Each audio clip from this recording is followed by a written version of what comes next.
Okay, let's just dive right into this. Welcome to today's Explainer, where we're tackling a feeling I can almost guarantee you know all too well, that bizarre, creeping anxiety we get just for making everyday decisions.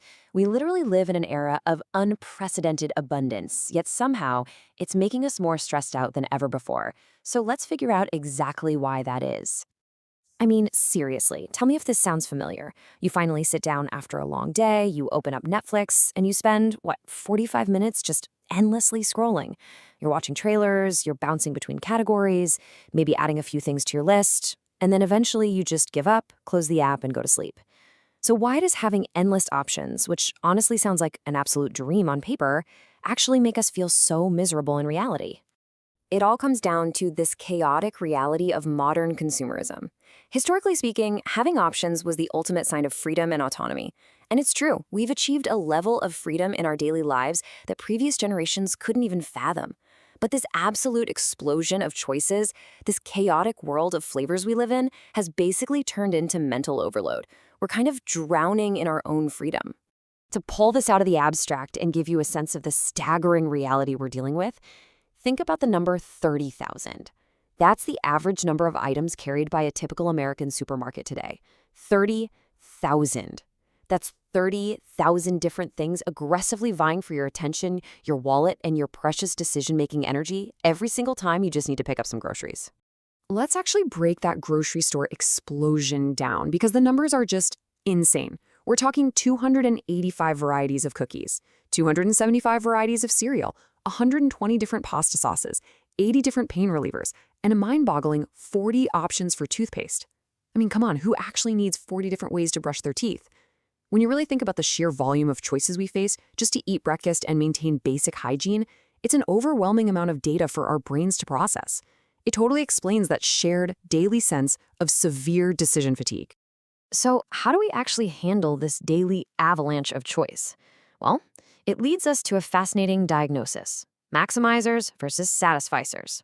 Psychologists essentially divide us into two main camps. On one side, we have the maximizer. Now, if you're a maximizer, you constantly feel this intense pressure that you must find the absolute best option. And to do that, you have to do an exhaustive, time-consuming search of literally every possibility.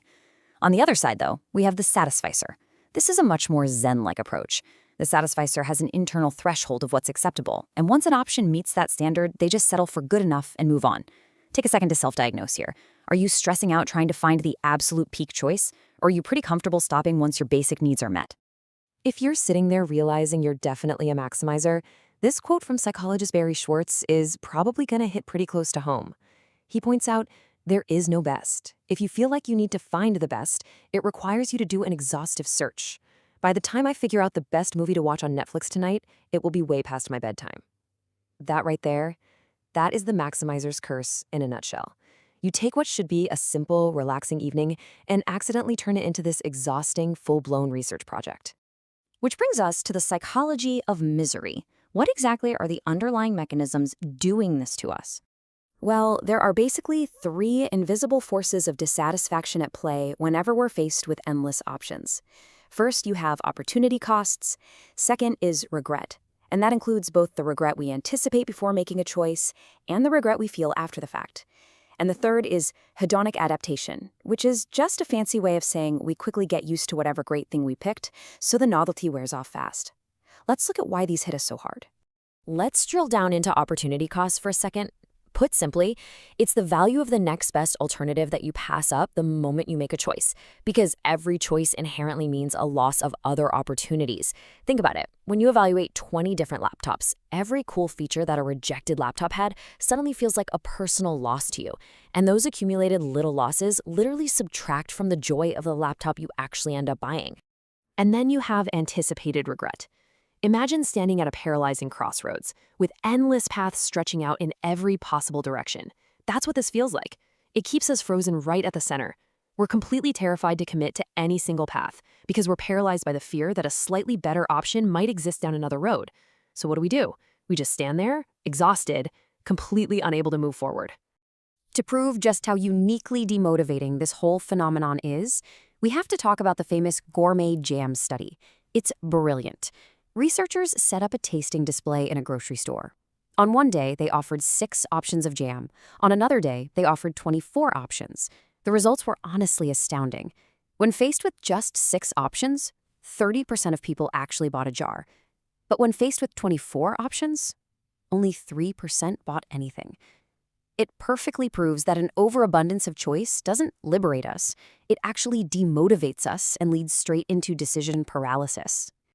Think again about the sheer absurdity of choosing between 80 flavors of toothpaste. This really perfectly illustrates what researchers call the curse of discernment. As we get access to more options and higher quality products, our baseline standards just keep rising. And those constantly rising expectations mean that even when our lives get objectively better, we don't actually feel any better. Why?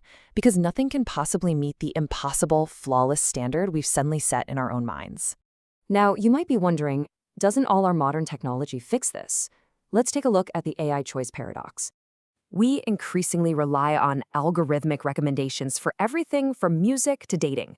But these algorithms actually solve one problem while creating a totally new one. By curating options specifically for you, AI falsely promises that a perfect choice exists. And for a maximizer, this is dangerous. It reinforces the total delusion that absolute perfection is out there, just one more swipe or one more click away. It drastically raises the stakes and ironically makes decision-making so much harder. So how do we finally break free from this exhausting cycle? Let's talk about finding the good enough. Clinical psychologist Joel P. Weber offers 5 really solid keys to simplify your decision-making. First, just realize there is no absolute right decision. It doesn't exist. Second, literally cut yourself off. Set a hard timer on your research and stick to it. Third, actively accept the concept of good enough. Fourth, just make a decision and force an end to that agonizing back and forth. And fifth, don't look back. Once the choice is made, you have to mentally shut down all those open browser tabs in your brain. These are incredibly actionable strategies to help you reclaim your peace of mind. Just imagine the relief of reaching for a generic tube of good enough flavor toothpaste. There is an incredible, liberating power in embracing constraints. By deliberately choosing the good enough option, we're actually setting ourselves free. We immediately free up all that wasted time and mental energy so we can spend it on the things in life that actually matter. Which really beautifully ties in to this insight from Barry Schwartz about human connection. He says, you don't discover a perfect match. You discover someone with whom to create a perfect match. That's when the work begins. I love that. It connects the whole concept of satisficing to finding profound meaning, especially in our relationships. You don't endlessly swipe looking for absolute ready-made perfection. You commit to something good and then you put in the actual work to make it perfect for you. So I want to leave you with a final provocative question to think about. Where in your life will you actively choose to settle for good enough today so you can finally focus your energy on what actually matters? It's time to stop searching for the absolute best in every single trivial detail and just start living. Thanks so much for joining me on this explainer. I really hope it helps you reclaim some much-needed mental space. Catch you next time.